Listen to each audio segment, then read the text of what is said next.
రోజు 2 స్పూన్లు lion date syrup గోరువెచ్చని పాలల్లో కలుపుకుని తాగొచ్చు. లయన్ డేట్ సిరప్ ప్రతిరోజు 2 స్పూన్లు. విశాఖ రైల్వే జోన్ పరిధిలో కేకే లైన్ కొనసాగించాలనే డిమాండ్ ఊపందుకుంటోంది. కార్గో, టూరిజం పరంగా కీలకమైన మార్గాన్ని కోల్పోవడం వల్ల నష్టపోవాల్సి వస్తుందనే ఆందోళన రైల్వే కార్మిక సంఘాలు, రాజకీయ పార్టీల నుంచి వ్యక్తమవుతోంది. ఈ నిర్ణయాన్ని ఉపసంహరించాలని వైసీపీ డిమాండ్ చేస్తోంది. అటు రాష్ట్ర బీజేపీ రైల్వే శాఖకు లేఖ రాసింది. దీంతో అరకు రైలు మార్గంపై కేంద్రం తన నిర్ణయాన్ని పునఃసమీక్షిస్తుందా లేదా అనేది ఉత్కంఠగా మారింది. అరకు రైలు ప్రయాణం పర్యాటకులను ఫిదా చేస్తుంది.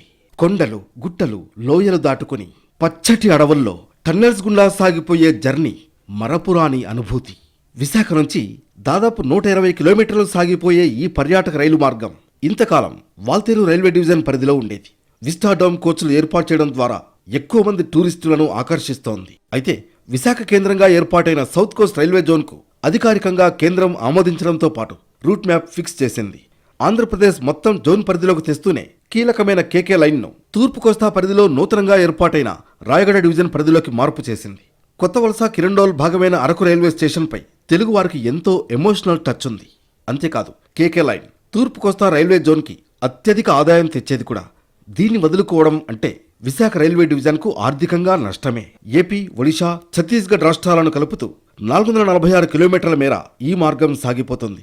58 చోట్ల కొండల్ని తవ్వి గుహల్లోంచి రైలు మార్గాన్ని నిర్మించారు. ఈ లైన్లలో 48 రైల్వే స్టేషన్లున్నాయి. కేకే లైన్ ద్వారా ఛత్తీస్గఢ్లోని బయలదిల్లా గరువుల నుంచి విశాఖ పోర్ట్ వరకు ఐరన్ ఓర్ రోజుకు 10 నుంచి 12 వ్యాగన్ల రవాణా జరుగుతుంది. ఏటా 10,000 కోట్ల ఆదాయం లభిస్తుందని అంచనా. గూడ్స్ రైళ్లు మాత్రమే కాకుండా కేకే లైన్లో విశాఖ నుంచి 3, రాయగడ నుంచి 3 ప్యాసింజర్ రైళ్లు నడుస్తాయి. ఈ విధంగా బహుముఖ ప్రయోజనాలు ఉన్న కేకే లైన్ విశాఖ డివిజన్లోనే కొనసాగించాలని నిరసనలు ఊపందుకుంటున్నాయి. ఆంధ్ర ప్రభుత్వాలుగా సుదీర్ఘ పోరాటం ఫలించింది.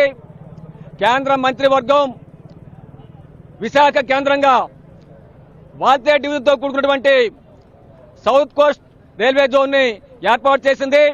ఇది ప్రజా విజయం. అరకు రైల్వే స్టేషన్ను విశాఖ డివిజన్లోనే కొనసాగించాలని కేంద్ర రైల్వే శాఖ మంత్రి అశ్విని వైష్ణవ్ను కోరుతూ అరకు ఎంపీ తనుజారాణి వినతిపత్రం అందజేశారు.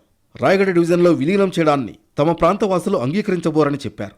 అటు రాష్ట్ర బీజేపీ నాయకత్వం హైకమాండ్ దృష్టికి ప్రజల అభిప్రాయం తీసుకువెళ్లింది. ఈ మేరకు రైల్వే మంత్రిత్వ శాఖకు లేఖ రాశారు ఏపీ బీజేపీ అధ్యక్షురాలు పురంధేశ్వరి.